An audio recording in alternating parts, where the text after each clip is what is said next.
ஓம் சிவாய நம. பூராட நட்சத்திரம். பூராட நட்சத்திரத்தோட மிருகம் ஆண் குரங்கு. நிறைய பேருக்கு குரங்குனா ரொம்ப பிடிக்கும். அதுல வந்து அதோட குணங்கள் என்ன அப்படின்னா, சுறுசுறுப்பா இருக்கும். தாவிக்கிட்டே இருக்கும். ஒரு இடத்துல நிலையா இருக்காது. போல குரங்கெல்லாம் கொஞ்சம் அழகாவும் இருக்கும். பயங்கர சேஷ்டைகள் எல்லாம் பண்ணும்.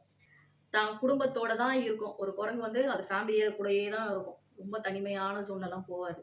கூட்டமா இருந்தா தான் அதுக்கு ரொம்ப பிடிக்கும். ஸோ யாராவது வந்து வழியில வந்து அத வந்து டிஸ்டர்ப் பண்ணாங்கன்னா, ரொம்ப அமர்க்களம் பண்ணிடும் அவங்க. ரொம்ப அழகா இருப்பாங்க. அதே போல ஃபேமிலிக்கு ரொம்ப இம்பார்ட்டன்ஸ் தருவாங்க. இடத்துல நிலையா இருக்க மாட்டாங்க. தாவிக்கிட்டே இருப்பாங்க. டிராவல் பண்ணிக்கிட்டே இருப்பாங்க. கொஞ்ச நாள் ஒரு அப்பப்போ வீட்ட மாத்துவாங்க, வேலைய மாத்துவாங்க, தொழில கூட மாத்துவாங்க. ஸோ நிலை இல்லாத ஒரு தன்மையில தான் அவங்க வாழ்க்கை கொஞ்சம் அதிகமா டிராவல் ஆயிட்டே இருக்கும். ஸோ இதெல்லாம் வந்து பூரடத்துல பொறந்தவங்க வந்து கொஞ்சம் அதிகமா ஃபேஸ் பண்ணக்கூடிய ஒரு சில விஷயங்களா இருக்கும். திருவோண நட்சத்திரம் ஏகயோனியா இருக்கிறதுனால, இல்லற வாழ்க்கையில பூரடத்தையும் திருவோணத்தையும் பொருத்தலாம். இதுல மற்ற அப்போ மற்றவங்களெல்லாம் பேர் பண்ணக்கூடாதான்ற கேள்வி வரும் இல்லையா? ஸோ பண்ணலாம். பகை பெற்ற மிருகங்கள் இல்லாமல் இருந்தால் சிறப்பு.